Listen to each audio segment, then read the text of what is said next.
Hello, everyone. I'm Ellie from Nourishment Redacted, and welcome to Lioness Lifestyle Live. This is a show where we honor a keto, carnivore, or meat-based woman. They share their story, their experience, and their healing journey to inspire and bring our community together. Absolutely. And I am Cristie from Meeting Wellness. It's definitely nice to meet with all of you this evening. That joke never gets old, Ellie, even though I say it every week. But we have all definitely been inspired by someone's story. And we believe that sharing stories is one of the very best ways to help people who are sick and without hope. So unfortunately, Adrian won't be with us tonight, but I want you to all get your questions ready for our guest tonight because we are so excited to share her story and you're going to want to know more. So please put QQQ or question mark down in the comments. And speaking of Q, that is my cue to put up this week's Roar of the Week.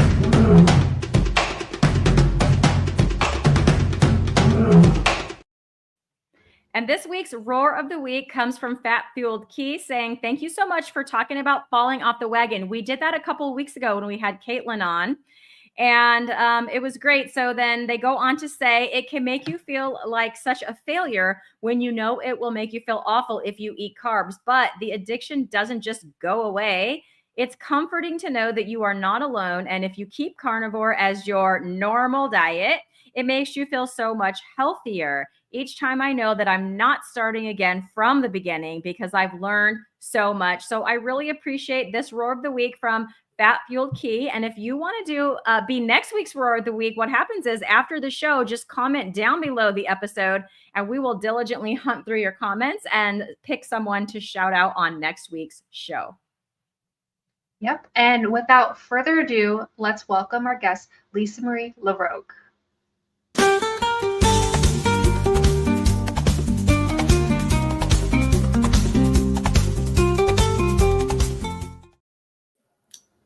Hello, everyone.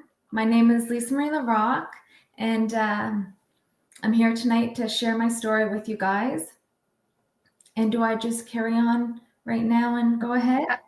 Absolutely. Tell us about your health journey and all the way up to finding a carnivore diet. We can't wait to get to know you. Okay, so in 2021, I had taken a vaccine that was mandatory for my work. And after that vaccine, I ended up with the whole side of my left side all went numb and pain throughout my whole body. And it took 2 years to finally diagnose me with fibromyalgia at first and then Ehlers-Danlos syndrome. With this condition, having a heavy meat-based diet definitely does help. And I've seen numerous things improve. One of them being interstitial cystitis, another one being I have all kinds of, no more IBS, which was also constipated. The skin tags that I had fully left. I had about 4 on my face. Inflammation of my ribs, totally gone. And hair loss, I was losing hair, a lot of hair. And now my hair, it's full, it's thick. Another thing is eczema all over my hands. Now they're cleaned right up. Numerous other things as well I'm working on and waiting for the results to come this coming year. I have a brain tumor, which I'm fingers crossed going to get rid of, and also just help with the pain from the Ehlers-Danlos that I have. That there, hopefully, if I build muscle with the meat and with a little bit of exercising, then I can heal that to a certain degree. And fibromyalgia, I believe that's just a condition that they gave me until they found out that I had Ehlers-Danlos. Now, having said all of that, being on this meat-based diet has definitely helped me because prior to that, I was on a vegetarian diet and I literally was fading away to nothing. I had no muscle, I couldn't even get out of bed. I couldn't wash my own hair. It was awful. And then that's when I found Michaela Peterson. And she led me down to the path of Dr. Barry, and I am part of his community now. And when I watched Dr. Barry, then I found Carrie Mann, and then that's where I found Ellie, and that's why I'm here today. And basically, it's just been a nightmare since that vaccine, and without the carnivore diet, I wouldn't be sitting here right now talking to you. I had a neck brace on. It was a disaster, and all due to meat is why I'm here right now. And I believe that's also why my last MRI, the tumor did not grow. So that's basically my story in a nutshell. But there's a lot of things that have improved, and I'm just waiting on a couple of other things to get me back to the best I can be. Probably never will be back to where I was, but with this meat-based diet, it's been miraculous.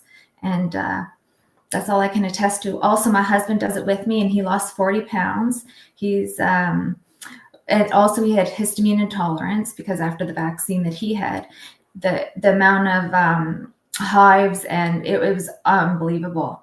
And he has no red marks or anything on him since the carnivore diet. We both do it, and our 2 fridges downstairs full of meat. That's all we eat is just meat. Now, I do have ice cream once in a blue moon, so I'd be lying if I said I didn't.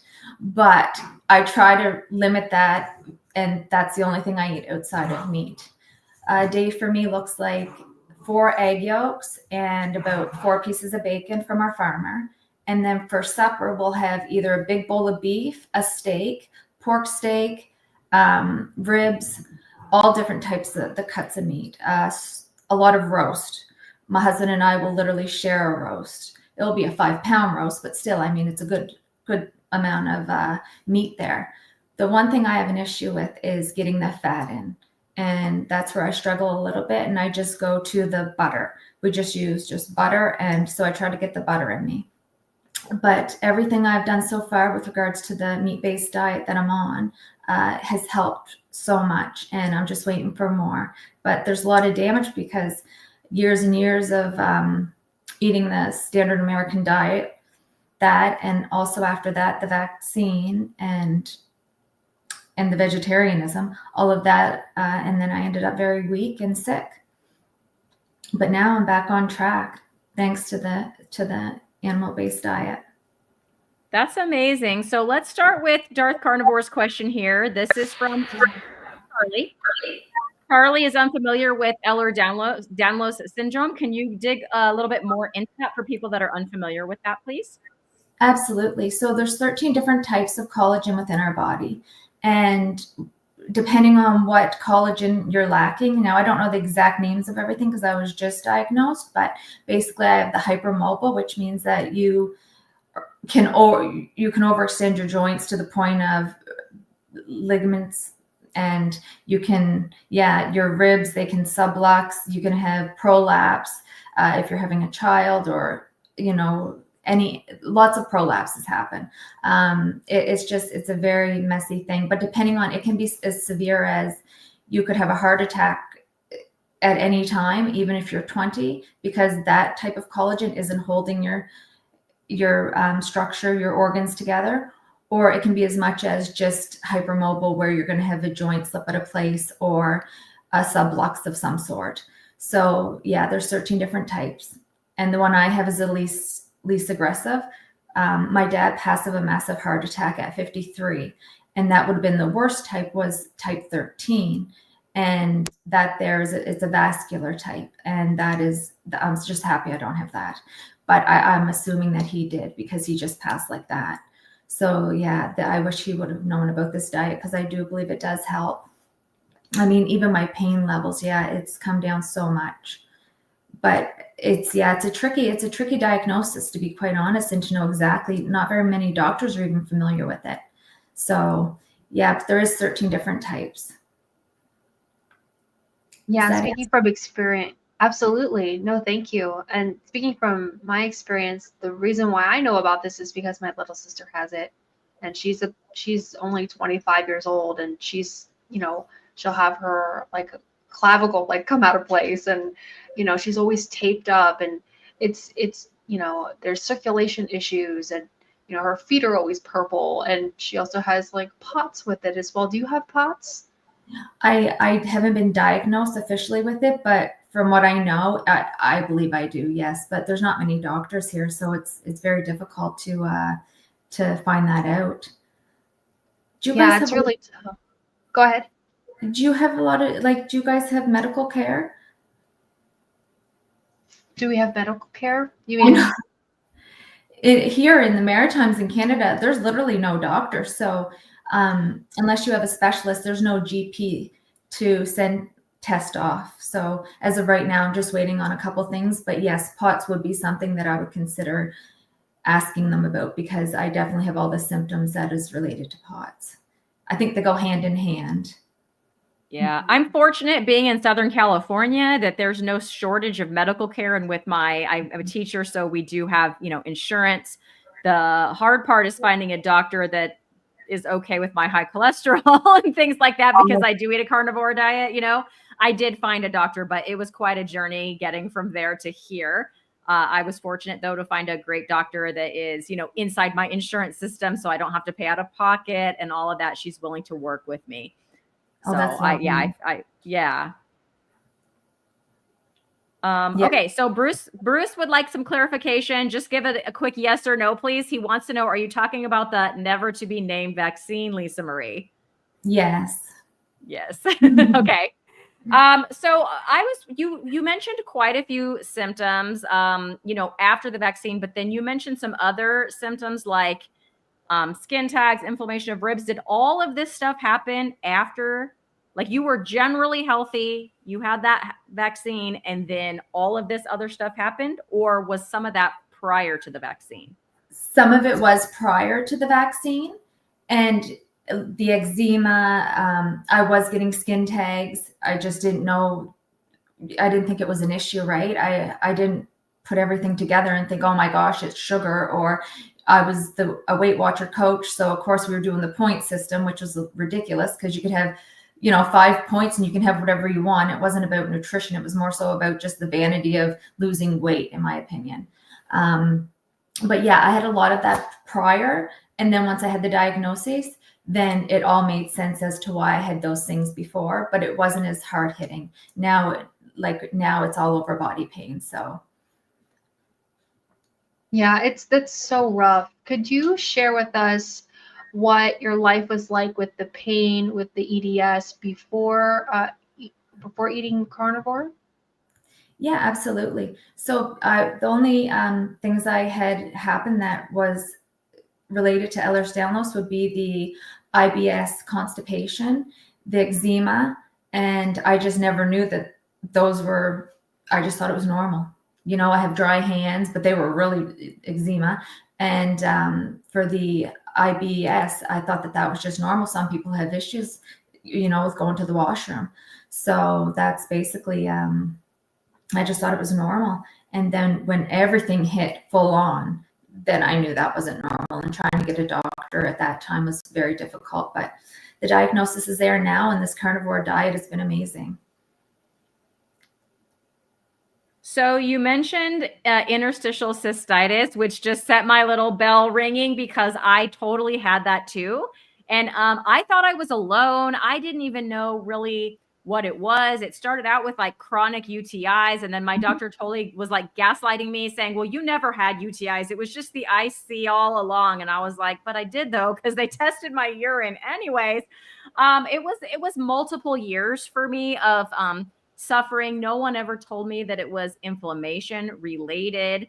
They gave me medicine that was, at the time, it was very safe. One of the fewest side effects. It turns out it makes people go blind. So I feel fortunate to still have my vision today. They don't even prescribe it now because of the percentage of people that go blind from it. But I can tell you that it went from having urinary tract infections every 2 to 3 months. Like, I was on so many antibiotics, you guys. I think my microbiome is like, I'll be surprised. I hope it's coming back. Who knows? But yeah, antibiotics every, 2 to 3 months for years, until it was like the antibiotics didn't feel like they were working. Right. And then it was like, this has got to be something else. And so rather than going to urgent care every time or going to my primary doctor, I saw a urologist. And then that's when they were like, this is interstitial cystitis. And they put me on the medicine, and they gave me a list of foods, like, avoid these foods. It was super random. It was like tomatoes and strawberries. And I mean, I know those are 2 fruits, but it seemed really random. Like, it was just this and that, kind of pulled from everywhere. I don't think they really knew, but nobody said like, it's inflammation, get your inflammation down. Definitely nobody said that. They said, we're not really sure what causes it, but here's the medicine. And the medicine works in 2/3 of people. It's quite safe. take your medicine. Which I did. And thankfully, because my symptoms were very severe, the medicine did help my symptoms and I did not go blind. I probably took it for a year and a half, that medicine, and it was daily that I had to take it. But before that, it constantly felt like I had a UTI. It was hurting from like my bladder all the way up to my kidneys. I couldn't like think because I was because I always had this feeling all the time that you just cannot, there's no relief. Like there's no relief. You can't lay down. You can't put a hot pad on it. You could try these things, but they don't help. You're just constantly feeling just like, like that. You just can't take it anymore, right? You just can't do it.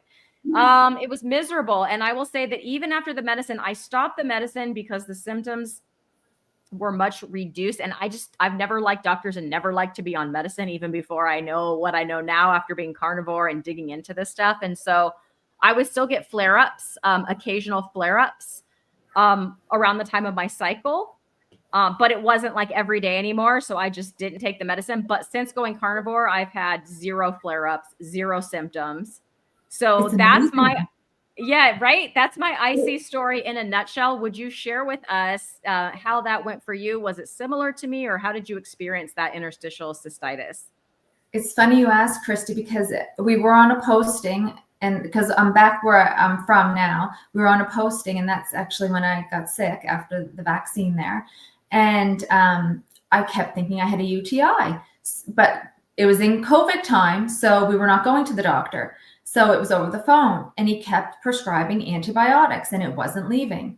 And then he sent me to a urologist, and sure enough, it was not a UTI whatsoever. But I took 4 different antibiotics. And is that why I got like everything prep in? There's so many things that happened at that time. I'm thinking, what was it? But I'll never know. But at least this diet helps with it. It empowers you that you don't have to go to a doctor.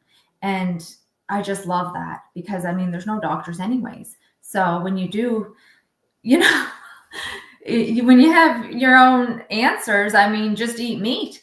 That's what we say here in this house is, just get on the meat, eat meat, get it in you. Because I didn't have a lot of meat at all growing up. We didn't eat meat. And then I went vegetarian. Like I was saying, the most meat I would have would be chicken. And I can't believe the things that left with just eating meat. It's amazing. Yeah, it really is amazing. Just removing the processed foods and any inflammatory foods caused by plants. I think we all grew up thinking that, vegetables were good for you and you need to have your fiber. And it's always incredible how many testimonies just this show that we've collected and we've been able to share. So with your so you mentioned that you used to be very heavy and you did Weight Watchers. Can you share with us your heaviest weight and like the diet culture of Weight Watchers? I can't say Weight Watchers, and like probably how much easier eating a carnivore diet is to lose weight, right? Exactly. Yes. So I was at my heaviest at 190, I believe. This is when I was in high school, like younger. And then I lost, so I was at 130 when I reached my goal. And then from there, I went down to 120. It wasn't a goal at all. But then I started to teach Weight Watchers. And what that is, it's a point system. Depending on your BMI, and they input that into the system, and then it comes up the point system. With that, then each food is worth so many points. And you have to write everything down. You have to measure. It's quite a feat, right? Just eating meat, it's simple. Like my husband and I said, all we do in the morning, we have bacon and eggs. And then for supper, we'll have a bowl of beef, or we'll literally share a 5-pound roast. And aside from that, you don't have to think about anything else. We're out in the country, far out in the country. So you don't have to go into the grocery stores. We have the farmer right down the road. And it's just beautiful. It's an amazing plan to be on. And I don't know why we ever went in another direction. Well, I do know why, but I wish we didn't, because I mean, people would have their health, right? And it's a sad, sad time when you see people losing their health. So I wanted to ask you a little bit more about being a vegetarian. When did you go vegetarian? Was it after your health started to fail? Was it before? Because those vegetables got to be low on the Weight Watchers points. Like, was it because of that? And what did you expect to get out of that? And then when you started eating meat, did it gross you out at first? Because some vegetarians and vegans will say like it's very hard to get over that initial hump of just like eating that meat. It kind of grosses them out until they get used to it and see how good they feel. Yeah, so the vegetarian, that was after I had gotten sick. And what I would be eating is just spinach with a lot of vegetables in there. And what I was having for protein, what I thought was protein, was almonds or a protein bar or a protein shake. And that is what I ate for a vegetarian diet. A lot of vegetables. And for the protein, it would be a protein shake, a protein bar, and that was it. And yeah, that or a piece of chicken, which, as we know, it's not nutritionally as dense as a steak. And I did not eat red meat. I mean, my whole life I didn't eat red meat, and that's 39 years. So yeah, and I don't know what the next part was, actually, the question. Oh, was it difficult for you when you started eating red meat? Was there any kind of like meat aversions or something at the beginning? No. And when I started, what happened was my husband and I were having breakfast, and lo and behold, because I love animals. Love. And he didn't mean it in a malicious way. He just said, you're eating a pig. Well, as soon as I thought that, I was like, I'm never touching another piece of meat again. And then that's when I started vegetarian, and sicker. And the more vaccine I got, it was a mess. And then afterwards, I found Michaela Peterson, like I was saying there. And then that's when I started on this journey. And it's made me a lot stronger. That's fantastic. So where was your husband also vegetarian with you? No, he loves his meat. Okay, that's an interesting dynamic to have at home. Yeah, it was. So he must be happy that you're both on the same page now. I'm sure it didn't take him much convincing to switch to a carnivore diet, or was he just fine with doing whatever was going to help support you? He loves just meat. Actually, when I would be at work, he would say, okay, I made supper. And lo and behold, I would get home and there'd be a piece of steak. And that would be it. No vegetables. So he was, and I'd be like, well, where's the vegetables or the side? Like, are you going to put something with this meat? But then afterwards, now he has 2 fridges full of meat. And he loves it, and he was on board the whole way, and not just to support me, but because he just does like meat. And he thought it made sense. Once he seen Dr. Barry and he watched the question and answers with me, he thought this makes sense. Like, of course, yeah, he was on board with me. That's funny, Ellie, because I was totally just my fingers weren't fast enough, but I was gonna pop that up too. Mike says we dudes are simple creatures. You said a couple of things there, Lisa-Marie, that it sounds so much like my story, except in my house, it was the opposite. So even before I went carnivore, I would buy these big ribeyes, like each of them were like over a pound, and I would cook them, and my husband would come home and be like, what's for dinner? And I'd be like, steak. And he would want to know, like, well, where's the zucchini, or where, I'm like, no, there isn't any, because that's all I really wanted. And if you wanted whatever else, I mean, make it yourself, I guess. But yeah, I cook these steaks. So that's pretty funny that your husband would do that to you. And the other thing is when you were talking about how, like, oh, I had like protein bar or a protein shake, and like that was my protein. It's so funny because I'm a 5th grade teacher, and especially during testing time, like state testing time, I will try to convince them to eat more protein. Like, please eat at home. Don't come to school and eat the cereal they're serving you, because that's not going to help you do well on your test. Please eat some protein. And then they're like, so like, I go like, what's protein? Give me a protein. What protein are you going to eat? Like, as we're leaving the classroom, and they're like, protein bar. Like, they don't know to say bacon, eggs. Like, they don't know. They really legit don't know. So I have to teach them. And it's every single year. That's 100% true. They answer like that, and they really don't know the difference. Isn't that something? Mm-hmm, absolutely. It's so easy, right? A quick grab the protein bar and let's go. But now there's a carnivore bar. I have not tried that, But do you guys seem to like that? Ellie's tried it. Ellie, unmute and tell us, because I haven't tried one. Absolutely. I love the Carnivore bar. They've been working with me. I'm going to affiliate with them. I'm just going to do a quick plug. If you want to try the Carnivore bar, which is a grass-fed, grass-finished pemmican bar, you can use my code Redacted and save 10% off your order. And so that helps support the channel. And it also, those bars legitimately helped when my husband and I were both very sick and we were in the hospital. And I have a video on my channel. Don't worry about it. We're here to talk about Lisa-Marie. But those things were just so nutritious. And those are the only bars I can think. Like a protein bar from the store that's just full of junk and additives. No way. Yeah. I'm gonna have to try them. Yeah, I really want. I'll use your code if I buy some, Ellie. I really want to try them. I wanted to ask you about your hair loss. I had some hair loss after I started carnivore, but I think it's because A, I changed my diet, and B, I definitely have thyroid issues. Have you been able to get to the root cause of what you think caused your hair loss? I'm very glad to see you have a beautiful mane now.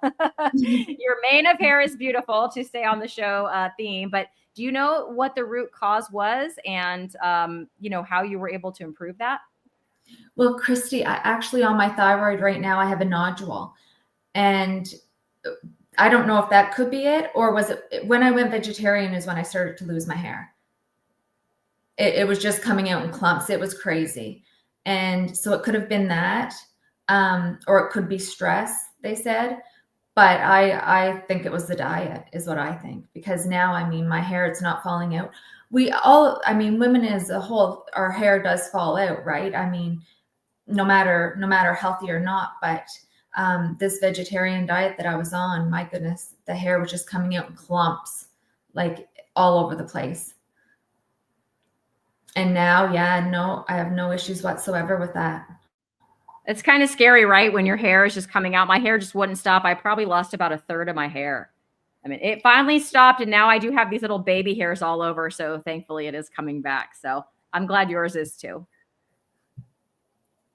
That's great. We always love to know that our hair is growing back.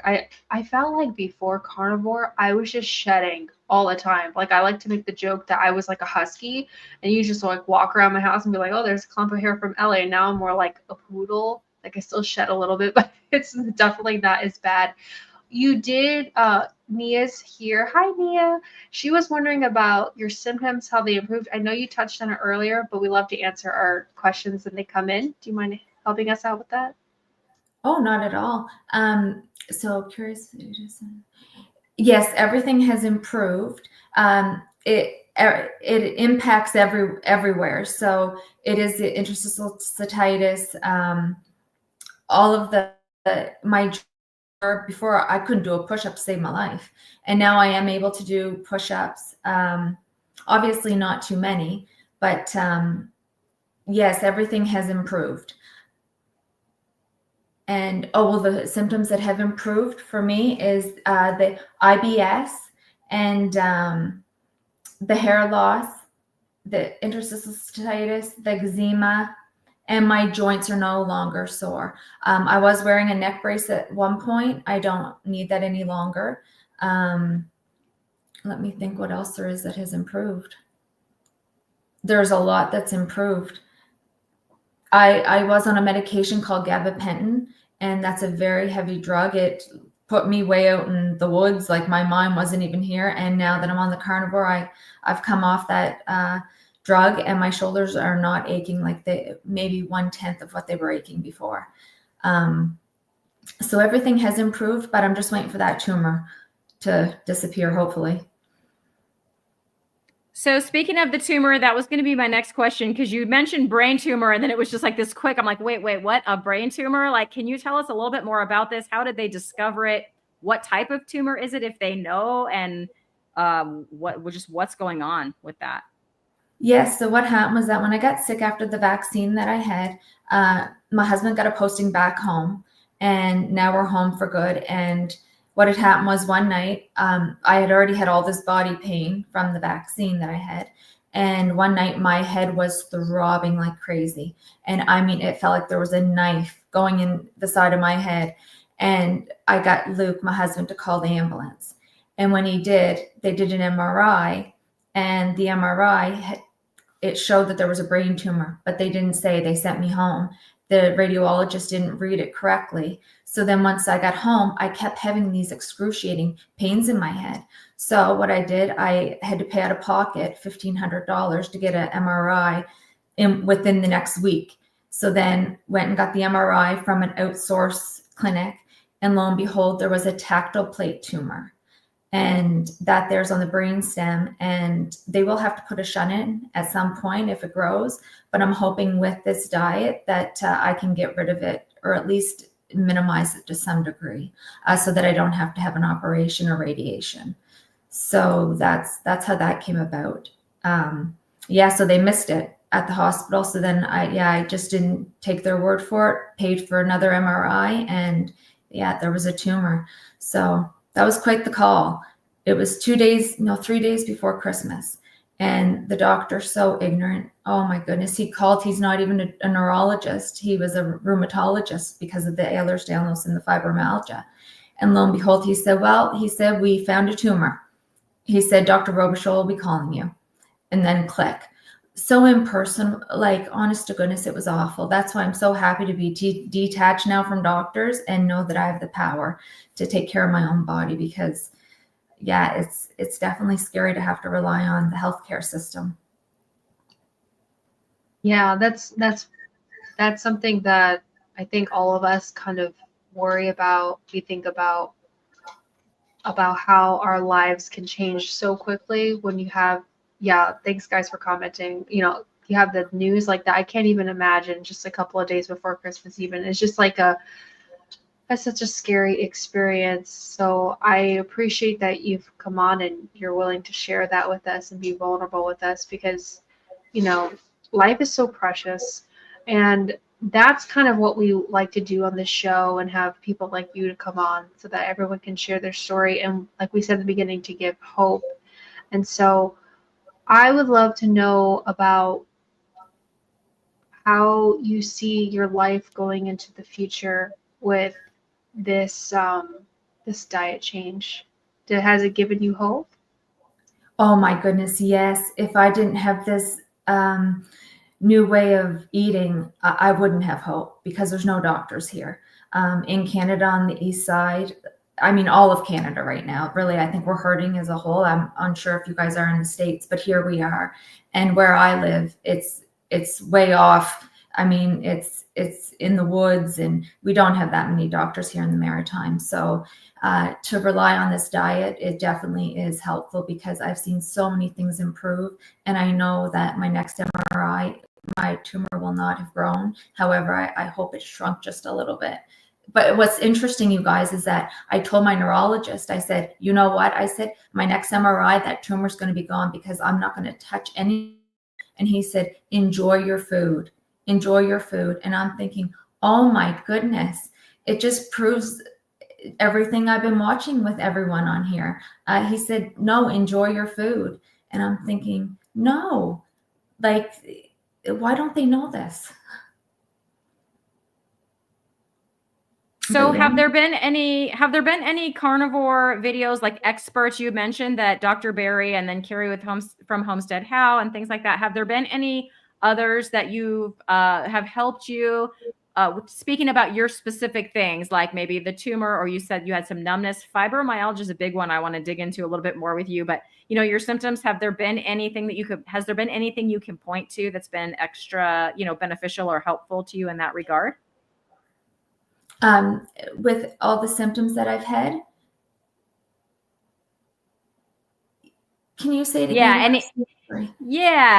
Anything specific, like any other carnivore experts that have, like doctors or other experts that have helped you with any of the specific symptoms, like your fibromyalgia or your tumor or things like that? Well, yes, I couldn't even get out of bed before. I was bedbound, basically. And the carnivore diet has taken care of a lot of things that has been able to get up and carry on in the day in my house. but I'm not back to work or even close to being back to work yet. But overall, yes, I'll tell you, it keeps glitching on me, Cristie. So I'm sorry because I didn't hear the full question. Did I answer? Okay, I'll try to say it one more time. Hopefully it doesn't glitch. I just want to know if there's any other like YouTube channels or carnivore experts that have helped you specifically besides Dr. Barry and Carrie. Yeah. Yes, Dr. Anthony Shafee, Dr. Kiltz. Oh my goodness, I have all these books of this one here, Brain Energy by Chris Palmer. This one. The fasting book, because that will be beneficial. And I have all of the books here, but basically those are the ones that will help with that. But that is, I've been reading a lot trying to save my health, that is for sure. And those are the doctors really that have helped me thus far. And it just seems like there's more and more of them coming out and helping. So that's amazing. But no, those were the main ones. And then I found Ellie on the live stream that night. I think they did a 24-hour. And yeah, and so she's helped me actually just giving information. And this one's been the main one though, the Chris Palmer. Oh, thanks, Lisa-Marie. She is literally like the sweetest person. She sent me so many emails when I was going through a tough time with my health, and you just brightened my heart. I felt like God put you there for a specific reason, and I'm so glad we've been connecting with that. Mike says that you have a carnivore library, and I love that. That's fantastic. Yeah, you definitely have to do your own research, and because you held up I think her name is Mindy Pelt's book. Yes. Do you do fasting? I do. I've only been able to do one day really. I find it very hard to fast. Even being carnivore, I still feel like I'm weak if I go too long without food. And that's the only thing. I am looking forward to doing it though. And I would love to do a more intense fast, but I just find it very difficult to go that long without food, even if it's meat. I don't know if that's a mental thing or what, but I have an issue with the fasting. Have you guys tried fasting? Yeah, our last guest, we had Emily Herbo, and she's like the queen of fasting. She was, previously with Steak and Butter Gang, and she came on, so she has a lot of information about that, and she totally inspired me. I've been doing like little shorts every single day. I think today was day 7. Oh yeah, it's Tuesday. Yeah, I started literally the next day after our show. And I've been just doing intermittent fasting. So I've been doing, my goal is at least 16 hours, but I would like to go 18 if I can. So it just depends on how I'm feeling. And I really do think that it's keeping me accountable because I have a little bit more weight to lose. I want to lose about another 30 pounds. I used to be 240, and now I'm like, I got down to 170, and then I gained a little bit of weight. So now I'm in the 180s. And so I'm really just trying to get down to my goal of 150. I feel like I would be at my best there, especially since I have lymphedema in my legs. And I started noticing like when I wasn't eating as well, and I started noticing my legs were looking a little bigger. So it's definitely like a red flag. And now because of the carnivore community, I know that, and I'm able to like look back and go, oh, okay. So I definitely, and I've been finding it to be kind of easy. I find that I have like my groove. I usually, what I'll do is I'll stop eating around 3:30 p.m., which sounds so early because I used to be like a 3-meal kind of girl, 3-meal a day girl. But yeah, now I stop eating around 3:30, and then I'm able to eat like 9:30, 10, and it just kind of works out. I have 2 meals. What about you, Cristie? Yeah, it's so cool how you jumped on that. And anyone that has not been watching Ellie's daily shorts, they're short, they're quick, but oh my gosh, it's so cool to watch her progress, and she's just killing it. So go watch those because she's doing one every day for you guys. They're amazing. Anyways, I have been fasting the way Ellie is kind of fasting right now for a very long time. The intermittent fasting, the 16, 18, I can even push to 20. But I'm like you, Lisa-Marie, and I'm also going to pop Nia's comment up here. I have a hard time going to 24. I have done it, but I am definitely miserable, weak, hungry. I've even pushed to a 48, and I never seem to, at least with 48 even, I never get to that place where people, like the ketones get really high and people just get like they have this energy. Like I haven't gotten there yet. And I'm just so miserable trying it that I just kind of stick to my intermittent schedule. So similar to Ellie, what I do is I eat a little bit later than Ellie does in the morning just because I'm a teacher. So I got to go by the bell. Like bells rule our lives over there at that elementary school. So our lunch time is 11:45. So that my first meal is at 11:45, and I don't eat a lot because then I come home and I eat my main meal like between 3 and 3:30. So when I get home from school, I like to have something that's ready, nothing that's going to take too long, or a quick steak in the air fryer, something that's going to be quick to cook. And then I eat that like, ooh, today I tried something new with picanha. Ellie, put up the picanha banner quick. I'm going to talk about it. Instead of cooking the whole picanha, I actually did slice it into steaks. And so I had these two little, probably each of them was a half a pound picanha steaks, and I put them in the air fryer and cooked them like that. That was a winner. That was pretty good. I'd say there was more, they were like brown kind of all the way around, and it had that was really good. A little less tender, I'd say, than my oven method, but like definitely really, really good. And so that was delicious. So that's what I had today. So my bigger meal will be like my 3 to 3:30 meal. And then like I'm done for the day and I won't eat again until lunchtime, or, school lunchtime, 11:45 a.m. tomorrow. And I can do that pretty easily without really thinking about it, without feeling hungry, without feeling miserable. If I try to push it to an OMAD and just wait until that 3:30 time, it's hard because I can't teach. And then I don't want to have my OMAD during my teaching time because that's just miserable. I get 45 minutes of lunch. Like I want to eat something good. Like if I'm doing OMAD, I want to eat a ribeye or a bunch of picanha, like something good, not something cold, like some cold eggs or some tuna or whatever that I usually do for lunch. Like that's just not good for an OMAD. It's not delicious, right? At least not for me. If you like that, good for you. But for me, that's just not delicious. And so that's a mental thing. Like I could do it, but I just don't want to. So I don't. So I still eat my, my 2 meals. And I find that that's, in the past when I was trying to lose weight, that did help me to do that, especially at the very beginning when I was more keto. That worked for me. So I've tried multiple times to push it beyond that, to lengthen it, and it's just miserable for me. So I just haven't really stuck to it. Maybe if I had a really good why, like I'd have to have a really good why, I think, to push that fast any further.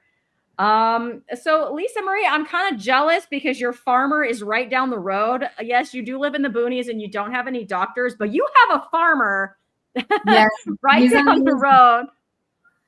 So I want to talk to you about your meat, like that you get from that local farmer. I did get a half cow from my local farmer, but my local farmer is not that local. It's over an hour away. Tell me like how you order your meat and what does that look like? Is it grass-fed, grass-finished? Like I need all those juicy details, as Ellie likes to say. Yes. So my husband's the one that puts in the order there, and the farmer literally is 5 minutes away. He delivers the food to us, and he's down the road there, and we have 2 freezers downstairs that my husband has filled with ground beef, ribs, steak, roast. We have a chicken, which we don't eat that much of, and then a ham and bacon. Get everything from him. Now, it's grass-fed, grass-finished, but the thing he told my husband was grass-fed and some grass-finished and some not. So I just leave it at that and eat the meat. I don't even, as long as, I know it's coming from the local farmer down there, then I'm good with that. But I don't know what he means by saying that some is grass-fed, grass-finished, and then others aren't. But that's what we're living off of is, Oh, I think she froze. Are you froze? Oh, there. Now you're back. You froze there for a minute. Do you ever notice that? Sorry, Ellie, I'm stealing your question. Do you ever notice a change in flavor? Like when you have, do you know the difference? Because that's why I didn't do grass finished. I bought a few, like I bought a small box of grass fed, grass finished from the local farmer. You guys, it tasted like grass. It tasted like wet grass. I did not enjoy it. And so I ended up with doing grass fed grain finished. I still feel way better about it. You should see these grass fields where these cows are grazing most of their lives. I don't know what they feed them to finish them or how they do that. But that meat tastes a lot better than that grass finished beef. I didn't even eat it all. That's how yucky it tasted to me. Do you notice a difference, Lisa-Marie? No, I can't tell a difference. The one thing I want to mention though, is that he did give us a couple extra organs when he dropped off an order. Well, the first order, and my goodness gracious, it was a cow's tongue. And that should be really good for the collagen and everything, but I could not bring myself to eat the tongue. I just couldn't do it. So I'll get there one day maybe, but it's not this month or next month. But it was literally a tongue in my freezer. Oh my gosh, I saw videos about how you prepare the cow's tongue. And then at the end, when you're done peeling, I can't talk about it, but then it just looks like pulled pork or something. Yeah, obviously it's beef, but it just has that consistency to it. Apparently it's very delicious. I don't blame you for not being brave because that just sounds a little too out of my comfort zone too. Oh, Mike says, I just want to pop this up. I still have a cow tongue in my freezer. Gotta eat that soon. Yeah, apparently you can slow cook it. Yes, I've heard so many things about this tongue. Maybe we shouldn't have thrown it out, but that's where I draw the line there. I cannot eat a tongue that looks like a tongue. It looks like a huge cow tongue. It is. Oh boy, no, not for me. That's so funny. And you know what? My first experience eating grass-fed, grass-finished, I think it's grass-finished actually. Costco is now selling the ground beef there in like 3-4 pounds at a time, and I'm really enjoying it. I do notice there is a slight gamier taste, and maybe that's why you don't like it, Cristie, because I know you don't like lamb. So I think maybe that's why you're feeling like it tastes like grass. But then mine's not coming from a farmer. It's still like, highly processed and stuff like that. What do you think? Do you think that might be why? I think that might be part of it, but it doesn't taste like lamb tastes to me. And I have tasted lamb since I've been carnivore. I still don't like it. I wish I did because I know the nutrient profile is slightly different and also very healthy. I just can't do it. I'm telling you, this beef tasted like wet grass smells. Like you smell freshly cut wet grass, and that's what it tasted like. I'm like, nope. And I've had other grass-fed and finished beef, like from the grocery store, rarely. It didn't have that same flavor. It just was kind of tough and not very tender. So I don't know. I don't know. Maybe it was that particular cow. I'm not sure. And I noticed that even the grain finished cow has a slight flavor of that. Like I still taste it, maybe more like what you're saying, Ellie, but like I could get over it. And I know that beef has got to be way healthier for me than just the grocery store beef. And I've had some really good, beef. The ground beef is really good from that cow. So, it's definitely good. And I'm happy. I'm going to order some more beef from that farmer, and I'll definitely just do grain finished again and feel really good about it. Cause I know that cow had a good life. They just roam free on this like grassland. It's beautiful. So I feel really good about my life choices when I order that grass-fed grain finished beef from that local farmer for sure. Yeah. And these. Oh, is that like a liver supplement? Yeah. So that's what I take now instead of eating the organs. But I mean, I was doing the liver. Once a week, but now we take these supplements instead. I'll get the courage again to go for the organs, but as for right now, that's what I'm supplementing with. I gave my mom all the liver from that grass-fed, grass-finished cow or grain-finished cow. She was supposed to trade me because she wanted the liver, and I was like, but I paid for the liver because we split up the pound. Like I split that cow 3 ways, Lisa-Marie, with my brother, myself, and my mom. And so we all just got our big, like they were all the same weight, right? So I had paid for my weight of meat and a bunch of it was liver. My mom was like, I'll take the liver. I'm like, then you need to give me ground beef or something in return. She didn't. I gave her the liver. She gave me nothing. I'm like, she owes me like 5 pounds of ground beef or something. But anyway, I'm glad it's going to get eaten and not thrown away. She actually likes liver. I don't. I take the organ supplements occasionally from time to time. So no organs for you, Cristie or Ellie? Not for me. I can't eat them. My mom used to make me eat liver when I was a kid. I'm traumatized. So no, I my gosh. Don't like it. We never ate any liver organs like that growing up. My mom she didn't like it, so we didn't eat it. And I've never had any like supplements on carnivore. I haven't necessarily felt like I needed it. Do you ladies feel like it makes you feel better when you take it? I feel no. I mean, I could do without these probably. However, I do a vitamin D and K2. I'm not a pro at this, you guys. But yeah, no, I have to say, I mean, I don't feel any different on taking these. However, it has to be a little beneficial, hopefully. Yeah. Yeah, I'm the same as Lisa-Marie, where it's like I take them just randomly, like they're in my cupboard. I bought a bottle as soon as I heard Dr. Barry talking about them. Like, if you really just can't put on your big girl pants and eat your liver, then they have these free. And I'm like, all right. So I bought the freeze dried things. And then I almost like just kind of like a CYA, right? Like I take it just occasionally when the thought hits me, but I feel no different. But I just think if I am deficient in any vitamin, then I'm going to, then I have this little bit of liver and it's going to help. But the supplement that's really helping me is the desiccated beef thyroid. That is done. My thyroid blood work has improved. I'm so excited to see it next time too, but my thyroid numbers are improving. I can't wait because my original doctor did not test my T3, which is the active form of thyroid. It is within normal ranges, but it's on the low end of normal. So I'm wanting it to be to the high end of normal. I had energy all weekend. Like I didn't feel tired. Like I take these things and I have energy like a person. I don't want to, nap. It's really cool. And I've just noticed my energy going up. And then, like I said, I have I have original blood work, which was not a complete panel, but it was like terrible.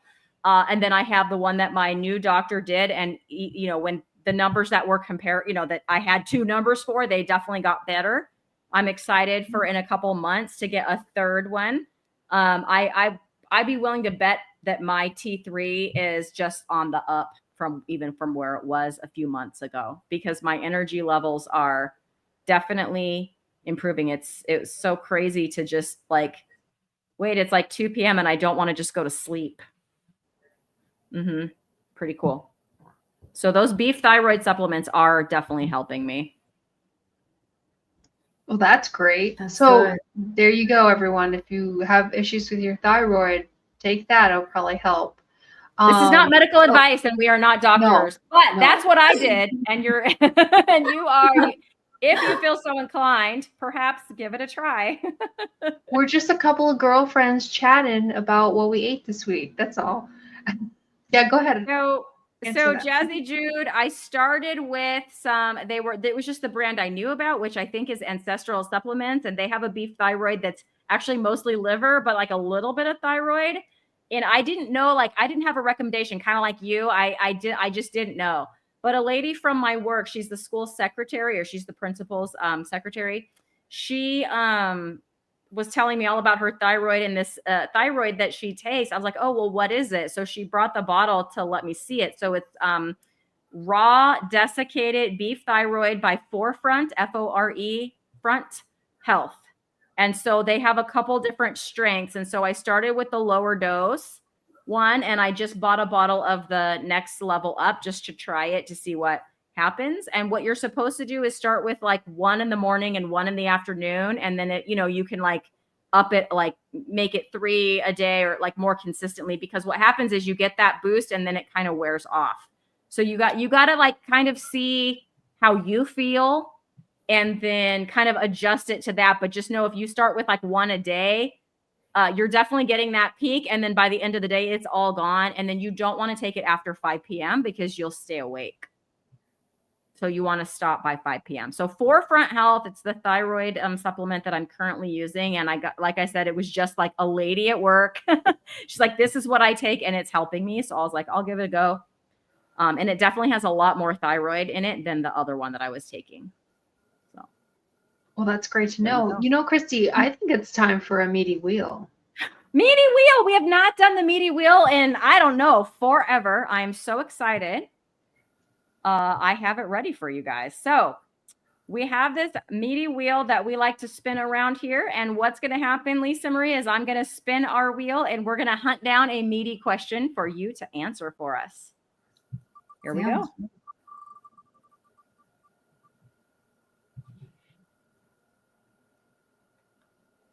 All right, here is the meaty question that we hunted down for you. What is the most outrageous meat-related rumor or myth you've ever heard? And did you believe it at first? That people eat a cow tongue and then it tastes good. And no, I don't believe that. No. I thought for sure you were going to say meat is bad for me. And I believed it because I was a vegetarian. Threw you guys off, didn't I? Yeah, you sure did. That was a great answer. Thank you. Thank you guys. Absolutely. So we're coming to the end of our show. If you are currently watching live with us, I'm going to ask you all to please type and roar with us in the comments. Make sure you put roar so we can put it up. And if you're, this is an idea I had. If you're watching the replay of the live show, write it down in the comments so we know that you've stuck with us the entire episode listening to Lisa-Marie's amazing story. So I'm going to count us down and then we're all going to roar together. Are you guys ready?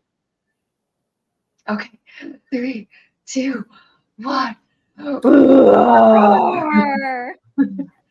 Yay! All Okay, right, everyone. We're waiting for those roars to come flying into the chat. I put mine up early because I couldn't roar like this and type it at the same time. All right. Thank you, Josephine. Ooh, I like the R's. There we go. Pixel, yay! Pixel showed up for Cristie's about best. 2 seconds. Yes, she did. And Eric, I hope you heard my picanha story because that was amazing. Thank you for giving me a roar picanha roar, the highlight of my night. A meow. We got a meow, Ellie. Perfect. Thank you, Nia. Thanks, and Nia. Michael. Thank you. All right, everybody. I would just like to personally thank you from all of us here at Lioness Lifestyle Live for tuning in for this awesome episode we just had with Lisa-Marie. We hope to see you again next Tuesday at you know what time, 5 p.m. Pacific time, or if you're on Ellie's coast, that would be 8 p.m. for you, where we will have another awesome guest to share with you. Good night, everybody. Bye.